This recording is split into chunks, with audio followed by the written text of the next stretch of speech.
யாரெல்லாம் வந்து முதல்ல பண்ணலாம் அப்படிங்கிறத நம்ம பார்க்கலாம் சார். யாரெல்லாம் பண்ணா ஓரளவுக்கு வந்து அவங்களுக்கு கை கொடுக்கும், இல்ல வந்து லாஸ் ஆகாம அவங்க தப்பிச்சுட்டே போயிட்டு இருக்கலாம் அப்படின்னா எந்த எண்கள் சார்? அதான் முதல்ல 2ஆம் தேதி 11ஆம் தேதி இவங்க வந்து ஷேர் மார்க்கெட் பண்ணிங்கனாக்கா நிச்சயம் நீங்கள் இழக்கவே மாட்டீங்க. ஒரு காலம் ஜெயிச்சிக்கிட்டே இருப்பீங்க. உங்களுக்கு அது ஒர்க் அவுட் ஆகும்.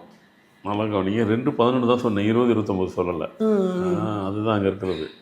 நீங்களே அது முடிவு எடுத்துடாதீங்க. 2ஓட கூட்டு எண்கள்லேயே இந்த எண்களுக்கு மட்டும்தான் ஒர்க் அவுட் அவங்க தான் அதுக்கு தான். அதனால தான் இதை வந்து நான் சொல்லும்போது ரொம்ப கேர்ஃபுல்லாக பார்த்துக்குங்க. அதேமாதிரி 4ஆம் தேதி எடுத்துக்கிட்டாக்கா 4ஆம் தேதி 22ஆம் தேதி பிறந்தவங்க ஷேர் மார்க்கெட் பிஸ்னஸ் பண்ணிங்கனாக்கா லைஃப்பில் பெரிய டர்னிங் பாயிண்ட் இருக்கும். சும்மா சின்னதாக பண்ணணும்னு நினைப்பீங்க, ஆனால் என்னென்னா நீங்கள் தான் சின்னதாக பண்ணுவீங்க. இதில் என்ன, இந்த ஷேர் மார்க்கெட்டில் ஒரு பெரிய லாஜிக் இருக்குது. யார் யாருக்கெல்லாம் வராதோ அவங்க பெரிய அமௌண்ட் வைப்பீங்க.